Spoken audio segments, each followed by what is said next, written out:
Hello बच्चों, hello everyone, welcome back to our channel. So if you are new to this channel, hello, my name is Muskan Agrawal and me along with my team teaches you all from classes 9 to 12th. तो आज हम लोग 12th का पहला lesson करेंगे English का। आपके 12th में अगेन 2 बुक्स है इस बार, one is the main course book and one is the supplementary one. So we are starting off with the main course book and chapter number 1 is the last lesson. Irony here is आपके पहले chapter का नाम ही the last lesson है और ये क्यों है उसको हम जानेंगे.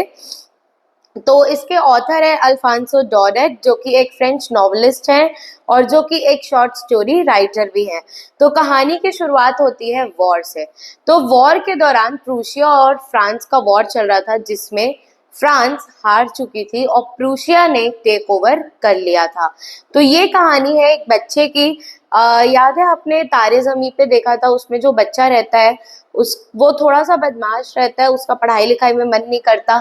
तो इसमें भी हम एक ऐसे ही बच्चे की कहानी को देखेंगे कि जिसका पढ़ाई लिखाई में बिल्कुल भी मन नहीं लगता है आप लोग की तरह, और जिसे कोई इंटरेस्ट नहीं है पढ़ाई में, कुछ नहीं है. और सडनली जब उसके स्कूल के टीचर्स चेंज होते हैं, जब बहुत ज़्यादा उसका वॉर की वजह से उसके टीचर्स को जाना पड़ता है स्कूल से और प्रूशिया टेक ओवर कर लेती है उसके स्कूल को भी, तो कैसे वो अपने टीचर्स को मिस करता है, कैसे वो उनकी पढ़ाई को भी मिस करता है, इस बारे में ये लेसन है.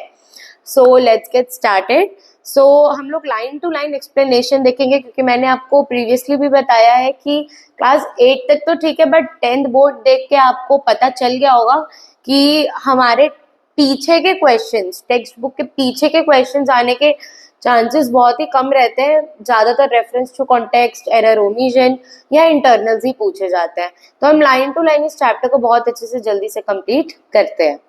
I started for school very late that morning and I was in a great dread of scolding, especially because M. Hamill had said that he would question us on participles and I did not know the first word about them. Okay, so यहाँ पे जो बच्चा है वही बोल रहा है कि मेरी दिन की शुरुआत उस दिन बहुत ही लेट हुई थी एज यूजुअल, और उस दिन वो बहुत ही ज़्यादा डरा हुआ था क्योंकि उसे लग रहा था कि एम हेमिल जो उसके फ्रेंच टीचर हैं वो उसे बहुत ही ज़्यादा डांटेंगे क्योंकि उन्होंने एक होमवर्क दिया था कि वो पार्टिसिपल्स के ऊपर क्वेश्चंस पूछेंगे, जिसके लिए वो बच्चा प्रिपेयर नहीं था. उसे तो पार्टिसिपल्स का पी भी नहीं पता था. For a moment I thought of running away and spending the day out of doors. It was so warm, so bright, the birds were chirping in the edge of the woods. एक बार के लिए तो उस बच्चे ने सोचा क्यों ना मैं स्कूल बंक मार देता हूँ, मैं घूमने चला जाता हूँ. इतना सुहाना मौसम है, इतना ब्राइट दिन है, बर्ड्स इतना अच्छा गुनगुना रही है. चिरपिंग साउंड जो होती है ना वो स्पैरो की होती है, जो चिची चिची चिची वाली साउंड होती है ना वो. तो इतना अच्छा मौसम है, इतना सुहाना मौसम है, क्यों ना मैं बाहर निकल जाऊँ बंक मार के. And in an open field back to the sawmill and the Prussian soldiers were drilling. It was all much more tempting than the rule of participles. अब जैसे कि अभी आप लोग को अगर याद होगा कुछ साल पहले, 1-2 साल पहले लोगों को बहुत ज़्यादा चस्का लगा था जेसीबी की खुदाई देखने का, कि मतलब जो जेसीबी जब कंस्ट्रक्शन साइट पे कुछ भी ड्रिलिंग कर रही है, खुदाई कर रही है, तो उसको देखना है, वो सेटिस्फाइंग लगता था. तो सेम यहाँ पे जो सोल्जर्स हैं वो भी कुछ ड्रिलिंग का काम कर रहे थे, तो वो देखना इस बच्चे को ज्यादा टेम्पटिंग लग रहा था rather than studying participles. तो वो बोलता है कि ये देखना तो मेरे ख्याल से ज्यादा ही टेम्पटिंग है पार्टिसिपल्स पढ़ने से ज्यादा. But I had strength to resist and hurried off to school. But उसने रेजिस्ट किया कि नहीं, मुझे आज स्कूल जाना है, और वो स्कूल की तरफ चला गया. When I passed the town hall, there was a crowd in front of a bulletin board. For the last 2 years, all of our bad news had come from there. Town hall क्या होता है? Town hall एक ऐसा चौक होता है जहाँ पे meeting लगती है. सिर्फ इंडिया में ही नहीं, हर जगह पे एक टाउन हॉल होता है जहाँ पे शहर के सब लोग इकट्ठा होते हैं और बातें करते हैं, गॉसिप्स करते हैं, न्यूज़ शेयर करते हैं. तो टाउन हॉल वहाँ पे एक ऐसी जगह थी फ्रांस में कि वो जब जितनी भी बैड न्यूज होती थी, जैसे कि आपके स्कूल में बुलेटिन बोर्ड होता है, नोटिस बोर्ड होता है, जितनी भी न्यूज रहती है वो नोटिस बोर्ड में स्टिक कर दी जाती है स्कूल एंट्रेंस में या आपके क्लासरूम में. जितनी भी जो भी न्यूज होती है वो आपको वहां से पता चल जाती है. तो टाउन हॉल से भी यहाँ पे जो बच्चा है वो बोलता है कि टाउन हॉल एक ऐसी जगह थी कि जहां से अभी तक जितनी भी बैड न्यूज हमको मिली है वो टाउन हॉल के बुलेटिन बोर्ड या नोटिस बोर्ड से ही मिली है। तो वो जाते हैं तो वहां पे देखते हैं कि बहुत ज्यादा भीड़ थी। और वो भीड़ क्यों थी? Bad news had come from here, the lost battles, the draft of the orders of commanding officer, and I thought of myself without stopping. What can be the matter now? Then, as I hurried by as fast as I could go, the blacksmith watcher was there with his appretence reading in the bulletin. After called me, don't go so fast, bub, you'll get to your school in a plenty of time. तो वहां पे वो देखता है कि अब यहाँ पे हमको न्यूज मिली है कि भाई हम वॉर हार चुके हैं, तो अब क्या न्यूज देना बाकी रह गया है जो यहाँ पे इतनी ज्यादा भीड़ है। बट वो उसको इग्नोर करके दौड़ता है, दौड़ते दौड़ते स्कूल की तरफ जाता है। बीच में उसे ब्लैक स्मिथ मिलते हैं, वॉचमैन मिलते हैं, जो उसे बोलते हैं कि बेटा इतनी तेज मत दौड़ो, धीरे धीरे जाओ, तुम्हारे पास बहुत समय है स्कूल के लिए। I thought he was making fun of me and I reached M. Hamill's little garden all out of breath. अब वो सोचा बच्चा कि ये लोग मेरा मजाक उड़ा रहे हैं, इस कारण मुझे ऐसा बोल रहे हैं। बट वो हाफते हाफते, आउट ऑफ ब्रेथ मतलब कि हाफते हाफते, जब हम दौड़ के कुछ काम करते हैं, दौड़ते हुए आते हैं तो हम हाफ जाते हैं, तो वो हाफते हाफते एम हेमिल की क्लास तक पहुंचा।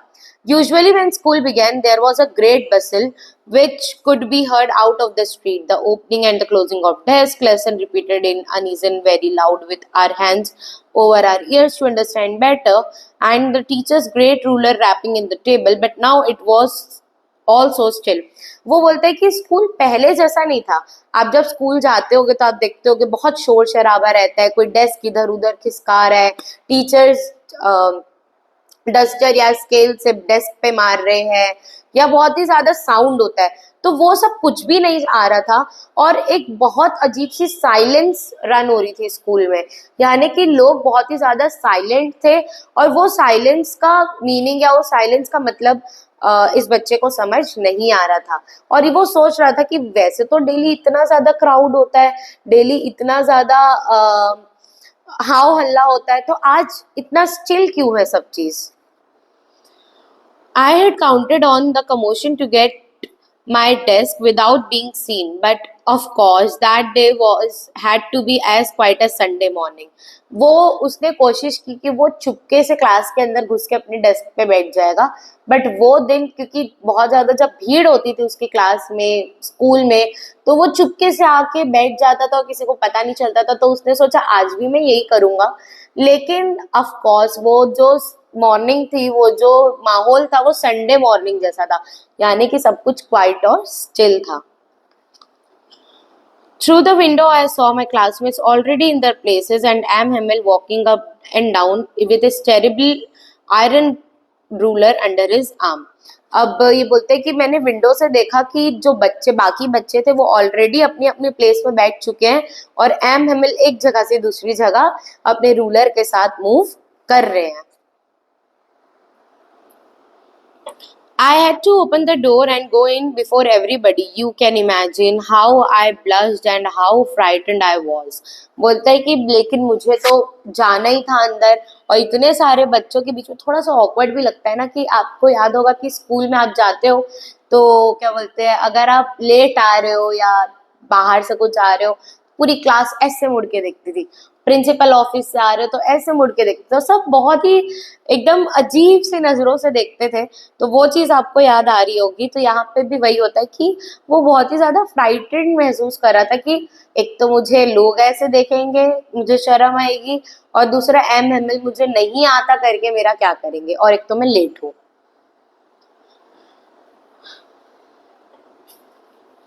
But nothing happened. M. Hamill saw me and he said very kindly, "Go to your place quickly, little Franz. We were beginning without you." But वो सरप्राइज हो गया कि एम हेमिल ने गुस्सा नहीं किया। उन्होंने कहा कि कोई बात नहीं लिटिल फ्रांस, उस लड़के का नाम, और आप जाके अपनी प्लेस में बैठ जाओ, हम तो आपके बिना ही शुरू कर रहे थे। I jumped over the bench and sat down on my desk. Not till then, when I had got a little over my fright, did I see that our teacher had on his beautiful green coat, his frilled shirt, and a little black silk cap. अब ये जो M M L के look को describe करते हैं कि वैसे तो डेली एम एम एल ऐसे साधारण से कपड़ों में आ जाते थे, पर आज मिस्टर एम हेमिल का लुक कुछ अलग था। उन्होंने कोट पहना हुआ था, शर्ट पहना हुआ था, सिल्क की कैप लगाई हुई थी, all embroidered, and that he never wore except on the inception or in the prize days. बोलते ऐसा जो अटायर है, ऐसे जो कपड़े हैं वो सिर्फ स्पेशल ओकेजन में ही पहनते थे, उन वो डेली तो ऐसे कपड़े नहीं पहनते थे। तो उसने सोचा आज ऐसा क्या स्पेशल है। Besides, the whole school seemed so strange and solemn, but the thing that surprised me the most was to see the back benches were always empty. The village people were sitting quietly like ourselves. Old Hauser, with his three cornered hat, that former mayor and the former postmaster and several other besides. तो उसे ये देख के अचंभा लगता है कि वैसे तो जो बैक बेंचेस होती थी वो पूरी खाली होती थी, लेकिन अभी जो बैक बेंचेस है वहां पे विलेज पीपल बैठ रखे हैं, यानी कि जो गांव के लोग थे वो बैठ रखे हैं, चाहे वो पोस्ट मास्टर हो या कोई और पेशे का लोग हो, वो सब भी वहां पे बैठ रखे हैं। Everybody looked sad and Hauser had bought an old primer thumbed at the edges, and he held it open on his knees and with his great spectacles lying across the pages. तो जो आप देखे होंगे कि एक agreement होता है, तो एग्रीमेंट के लिए इंक लाई गई और क्या बोलते हैं जो पेजेस है उसके बीच में उनके चश्मे भी रखे हुए थे। While I was wondering about it all, M. Hamill mounted his chair and in some grave and gentle tone which he has used to me said, "My children, this is the last lesson I shall give you." अब धीरे से M Hemil अपनी chair से खड़े होते हैं और एक बहुत ही शॉकिंग चीज रिवील करते हैं बहुत ही जेंटल आवाज में कि my children, this is the last lesson I am giving you, कि मतलब ये मेरे फ्रेंच का लास्ट लेसन होने वाला है। The order has come from Berlin to teach only German in schools of Alsace and Lorraine. वो लास्ट लेसन क्यों होने वाला था, क्योंकि German, as I told you earlier, कि प्रूशिया ने टेक ओवर कर लिया था फ्रांस को, तो जर्मन से ऑर्डर आया था कि स्कूल्स में खाली जर्मनी पढ़ाई जाएगी, जो अल्सासे और लॉरेन के स्कूल है उनमें, तो फ्रेंच नहीं पढ़ाई जाएगी। The new master comes tomorrow. This is our last French lesson. I want you to be very attentive. उन्होंने बोला कि आपके जो नए मास्टर है, आपके जो नए टीचर हैं, वो कल से आ जाएंगे, तो ये मेरा लास्ट फ्रेंच लेसन है और आपका भी, तो मैं चाहता हूँ कि आप सब ध्यान लगाकर सुने, अटेंटिव रहें। What a thunderclap these words were to me. Oh, the wretches! That was the they had put me at the town hall. तो बोलता है कि यहाँ पे जो फ्रांस है वो बोलता है कि ये जो न्यूज़ थी वो मेरे लिए थंडर क्लैप की तरह थी, यानी कि बहुत शॉकिंग थी और बहुत डिसहार्टनिंग भी थी।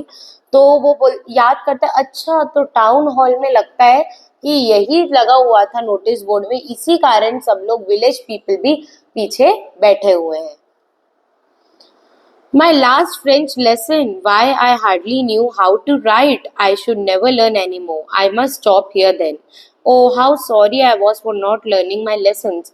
यहाँ पे जो फ्रांस है वो सोचता है कि क्या ये फ्रेंच का मेरा लास्ट लेसन है, यार मुझे पढ़ लेना चाहिए था, मुझे लर्न कर लेना चाहिए था। अभी तक तो मैंने फ्रेंच लिखनी भी नहीं सीखी है और ये फ्रेंच लेसन्स बंद कर रहे हैं। मुझे सब चीज पहले ही लर्न कर लेना चाहिए था, मुझे अपने लेसन्स को थॉरली पढ़ लेना चाहिए था। For seeking birds' eggs or going to the sliding of Sar, my books that had seemed such a nuisance while ago, so heavy to carry, my grammar and my history of the saints, were the old friends now, and I could give up. And M. Hamill too, the idea that he was going away, that I should never see him again, made me forget all of his ruler and how cranky he was. तो ये बोलते कि मुझे sorry मुझे books बहुत ज़्यादा heavy लगती थी तो मैं कैरी नहीं करता था, या मैं उन्हें यूं ही फेंक देता था, उन्हें पढ़ता नहीं था, उन्हें इम्पोर्टेंस नहीं देता था। एम हेमिल मुझे बोलते रहते थे, बट मैं फिर भी उनकी बात नहीं सुनता था। अब जब एम हेमिल जा रहे हैं और मुझे दोबारा फ्रेंच नहीं पढ़नी पड़ेगी, तो वो उसे वो बोलते हैं कि चलो ठीक है, इसी कारण मैं उनकी सारी करतूतों को, यानी कि जो उन्होंने मेरे साथ किया वो सब भूल जाता हूँ। उनके रूलर की, जो रूलर से मुझे मारते थे, डराते थे, वो सब भी भूल जाता हूँ। वो कितने क्रैंकी थे, क्रैंकी मतलब कि बहुत डेंजर या वियर्ड, तो वो भी मैं भूल जाता हूँ। Poor man, it was in honor of this last lesson that he had put on his fine Sunday clothes, and now I understood why the old men of village were sitting in the back of the room. ये बोलते हैं कि अच्छा अब इनका last lesson है, इसीलिए इतने अच्छे कपड़े पहन के आए हैं, और इसीलिए विलेज पीपल भी रूम के लास्ट में बैठे हैं, चाहे वो ओल्ड हो। विलेज पीपल यानी कि ओल्ड लोग भी आकर बैठे हुए थे। It was because they were sorry too that they had not gone to school more. It was their way of thanking our master for his 40 years of faithful service and of showing their respect for the country that was theirs no more. तो ये लोग क्यों आके बैठे थे? इनको भी कहीं ना कहीं रिग्रेट था कि हम ज़्यादा स्कूल नहीं गए, ज़्यादा ध्यान नहीं दिया उन्होंने पढ़ाई में, और वो उनका तरीका था ये शो करने का। और वो एक रिस्पेक्ट देने आए थे मास्टर को, जो कि 40 ईयर्स से फ्रेंच पढ़ा रहे थे, और एक कंट्री को भी रिस्पेक्ट देने आए थे जो कि उनकी अब थी भी नहीं, यानी कि वो फ्रांस को रिस्पेक्ट देने आए थे जो कि अब वो कंट्री उनकी नहीं थी। While I was thinking all of this, I heard my name called. It was my turn to decide what I would not have given to be able to say that dreadful rule of participle although. After ये मैं जब ये सब सोच रहा था तो मुझे अपना नाम सुनाई दिया, फ्रांस बोलता है, और ये मेरी टर्न थी कि मैं पार्टिसिपल्स के रूल्स बताऊं, यानी कि मैं अपना होमवर्क रिसाइट करूं। बट उसे तो पार्टिसिपल्स का पी भी नहीं आता था, उसे कुछ नहीं आता था। Very loud and clear and without one mistake, but I got mixed up in all the first word and stood there holding on to my desk, my heart beating and not daring to look up. मैं वहाँ पे एक बहुत ही ज़्यादा शर्मनाक तरीके से खड़ा हो गया, मेरी नज़रें नीचे थी और मैं ऊपर नज़र मिला के देख भी नहीं पा रहा था, क्योंकि मुझे फिर से वो सब आता ही नहीं था जो एम एम एल ने मुझसे पूछा था। I heard MML say to me, I won't scold you, little Franz. You must feel bad enough. See how it is. Every day we have said to ourselves, blah, I have plenty of time, and then tomorrow, and now you see we have come out. वो बोलते कि कोई बात नहीं France, तुम्हारी गलती नहीं है। हम अक्सर ये सोचते हैं कि हमारे पास वो काम करने के लिए बहुत समय है, हम कल कर लेंगे, हम परसों कर लेंगे, पर वो समय कभी आता नहीं है। यानी कि वो काम करने का समय कभी आता नहीं है। आपको नहीं पता कि कल वो आप काम कर पाओगे कि नहीं कर पाओगे। सेम यहाँ पे आपके साथ हुआ, आपने सोचा कि आप फ्रेंच को आज लर्न करोगे, कल लर्न करोगे, मेरे पास तो पूरी उम्र है, मेरे पास बहुत टाइम है, और आज देखो, आज ही हमारा लास्ट लेसन है और हम इससे बाहर आ चुके हैं।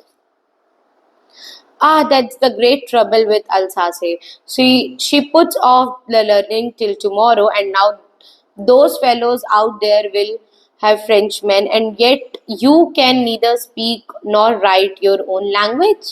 ये बोलते कि यहाँ के लोगों की किस्मत कितनी खराब है कि यहाँ के लोगों को खुद के कंट्री में रह के अल्सासे के लोगों को कई और लैंग्वेज सीखनी पड़ेगी, और खुद की लैंग्वेज वो बोल भी नहीं सकते और लिख भी नहीं सकते। But you are the most, but you are not the worst, poor little France. We have all that great deal to reapproach ourselves with. बोलते हैं और ये चीजें सबके साथ होती है, तुम कोई नए नहीं हो फ्रांस, तो तुम बुरा मत मानो। Your parents were not anxious enough to have you learn. They preferred to put you to work on the farm or at the mills. So as to have a little more money, and I have been to blame also. I have not often sent you to water my flowers instead of learning your lessons. And when I wanted to go to fishing, I did not just give you a holiday. बोलते गलती सिर्फ तुम्हारी नहीं है France, गलती सबकी है। गलती आपके पेरेंट्स की भी है कि जिन्होंने आपकी पढ़ाई को प्रायोरिटी ना देते हुए आपको फार्म में काम करने को भेजा, आपको मिल में काम करने को भेजा पैसे के लिए, और आपको पढ़ाई नहीं करने दी। गलती मेरी भी है कि मुझे जब फिशिंग जाना होता था तो मैं आपकी हॉलीडे कर देता था, या मैं आपको काम दे देता था कि जाओ मेरे पौधों पे पानी डालो। इंस्टेड मुझे बोलना चाहिए था, आपको फोर्स करना चाहिए था पढ़ने के लिए। Then from one thing to another, Anne Hamel went on to talk of a French language, saying that it was the most beautiful language in the world. और एक एक करके वो फ्रांस की अच्छाइयाँ बता रहे थे, फ्रेंच लैंग्वेज की अच्छाइयाँ बता रहे थे कि कैसे वो एक सबसे ज़्यादा खूबसूरत लैंग्वेज है पूरे वर्ल्ड में। The clearest, the most logical, that we must guard it among us and never forget it. वो बोलते हैं सबसे ज़्यादा लॉजिकल लैंग्वेज है, सबसे ज़्यादा क्लियरेस्ट लैंग्वेज है। ये शो कर रहा है क्या? उनका उस लैंग्वेज के प्रति लव, उनका उस लैंग्वेज के प्रति अफेक्शन को शो कर रहे हैं कि वो मिस्टर एम हेमिल जो है वो पिछले 40 इयर्स से वो पढ़ा रहे हैं, तो वो कितना उनके अंदर वो प्यार भर गया होगा उस लैंग्वेज को लेके। और वो कुछ नहीं पढ़ाते, वही पढ़ाते हैं, तो वो अपने लव, अपने अफेक्शन को शो कर रहे हैं उस सब्जेक्ट के प्रति। बोलते हैं कि ये सबसे ज्यादा लॉजिकल और क्लियर लैंग्वेज है और इसे हमें प्रोटेक्ट करके रखना चाहिए। Because when a people are enslaved, as long as they hold fast to their language, it is as if they had the key to their prison. Then he opened a grammar and read us our lesson. I was so amazed to see how well I understood it. All he said seemed so easy I think too. बोलते हैं फिर M Hemil अपनी book open करते हैं और हमें grammar और कुछ लेसन्स पढ़ाने लगते हैं। और ये पहली बार होता है कि जो फ्रांस है वो अच्छे से अपने लेसन्स को अंडरस्टूड करता है और जो एम हेमिल पढ़ाते हैं उसे बहुत अच्छे से समझता है। तब उसे समझ आता है कि इतना इजी था फ्रेंच लैंग्वेज और मुझे आती ही नहीं थी। तो वो खुद को कोसता है कि एम हेमिल तो हमेशा से अच्छा पढ़ाते थे, फॉल्ट तो मेरे अंदर है, मैं ध्यान दे के नहीं पढ़ता था। I had never listened so carefully and that he never explained everything so much with patience. बोलते मैंने भी कभी इतना केयरफुली सुना नहीं तो मुझे समझ नहीं आया, पर एम हेमिल ने भी कभी इतने पेशेंस के साथ कभी पढ़ाया ही नहीं। It seemed almost as if the poor man wanted to give us all he knew, but before going away, and to put it all into our heads at one stroke. ऐसा लग रहा था जब एम हेमिल पढ़ा रहे थे कि वो पुअर ओल्ड मैन को एम हेमिल को डिस्क्राइब किया गया, क्योंकि वो ओल्ड हो गए थे ऑब्वियसली, तो उनको डिस्क्राइब किया गया है कि वो ऐसे पढ़ा रहे थे कि मैं इनको एक दिन में क्या क्या लर्न करवा दूं, क्या क्या पढ़ा दूं, और पूरा फ्रेंच उनके एक बार में दिमाग में घुसा दूं। तो वो इस टाइप का पढ़ा रहे थे। After the grammar, we had a lesson in writing. That day, M. Hamel had a new copies for us, written in a beautiful round hand, France Alsace.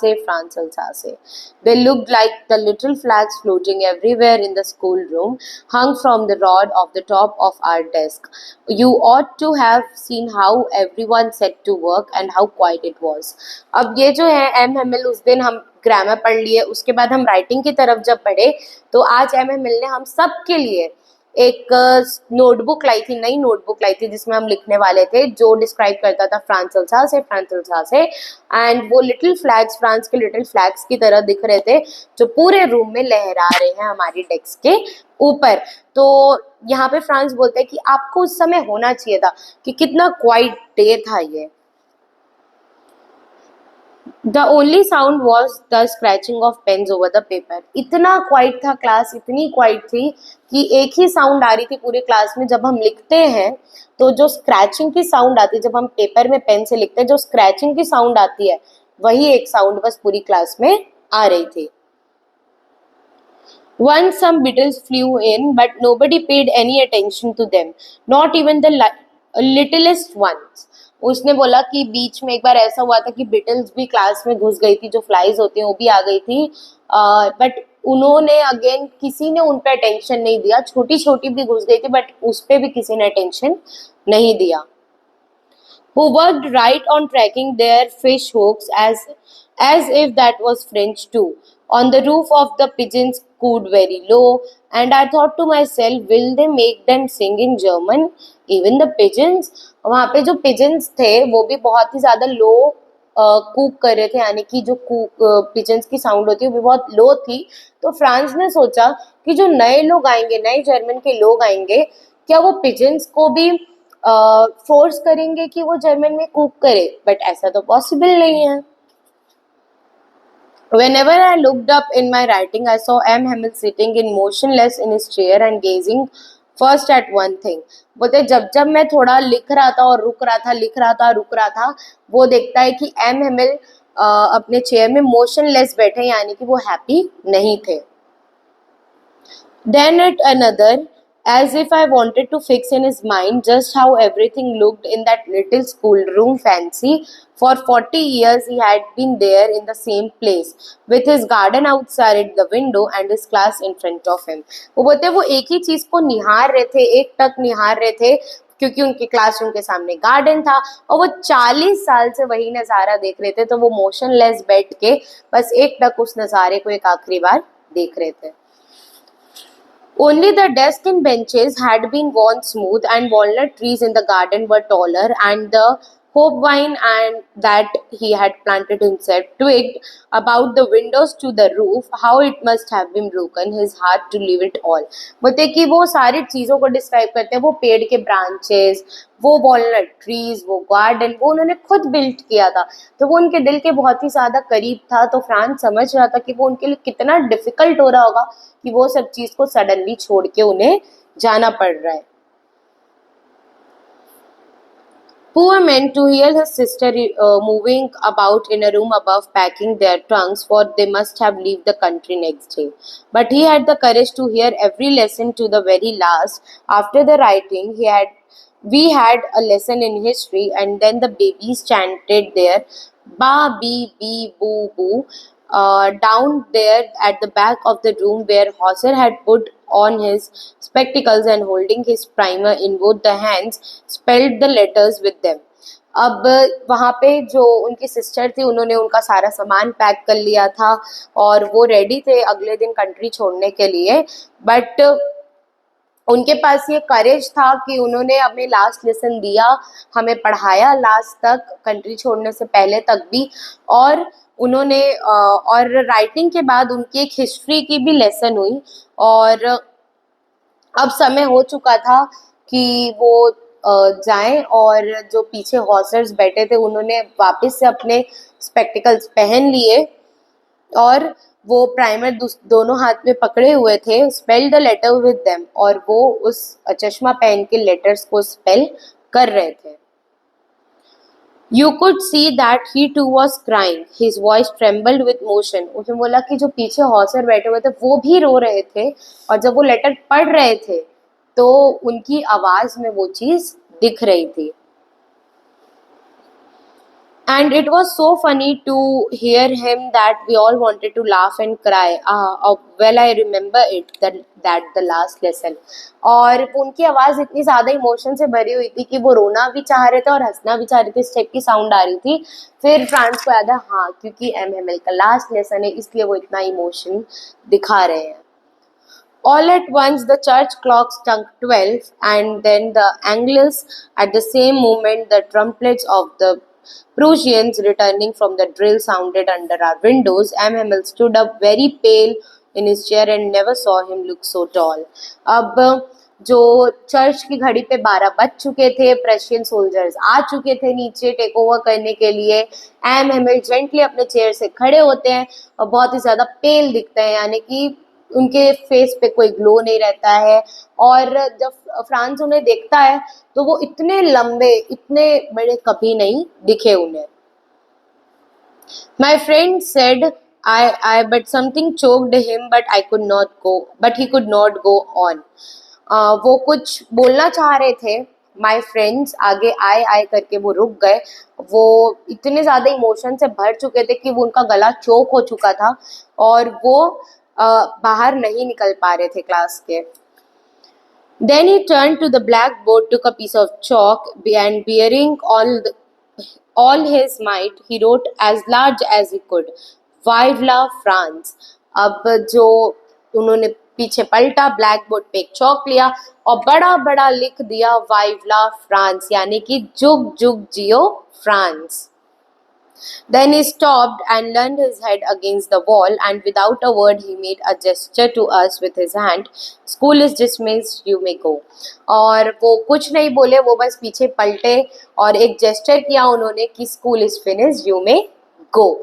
और ये लेसन इसी के साथ खत्म होता है. छोटा सा प्यारा सा लेसन था हमारा. I hope you have understood it very nicely. मैंने लाइन टू लाइन एक्सप्लेन करने का ट्राई किया है आपको. I hope you are clear with the lesson. मिलते हैं अगली वीडियो में, तब तक के लिए बाय.